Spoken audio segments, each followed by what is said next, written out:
Good morning friends, welcome back to my channel Sushmita Pal ব্লগে তোমাদের সবাইকে স্বাগত জানিয়ে আমি আমার ভিডিওটা স্টার্ট করছি।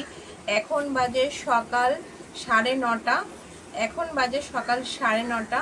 আর আমরা এই একটু পরেই রেডি হয়ে আর কি ডাক্তারখানা যাব। মেয়ের শরীরটা একটু খারাপ রয়েছে, মানে ঠান্ডা লেগেছে, সেই কারণে ডাক্তারখানায় যাব।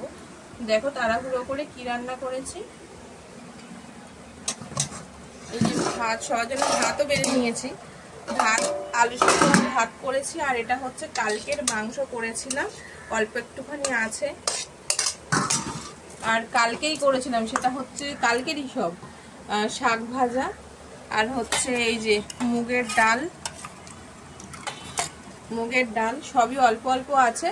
সকালে এবং দুপুরে আমাদের হয়ে যাবে, রাত্রিবেলা অন্য কিছু রান্না করবো। এটা হচ্ছে চিলি চিকেন, সেটা হচ্ছে ছোট মাসি শাশুড়ি আমাকে পাঠিয়েছে চিলি চিকেন। আর এটার মধ্যে হচ্ছে ফ্রাইড রাইস।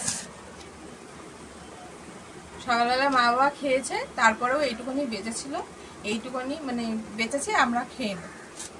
আমাদের কালকে নিমন্ত্রণ ছিল, সেখানে আমরা গেছিলাম, খাওয়া দাওয়া করেছি, আবার পাঠিয়েও দিয়েছে আবার সবার জন্য। তারপরে ডাক্তারখানা থেকে এসে তোমাদের সঙ্গে আবার কথা হচ্ছে।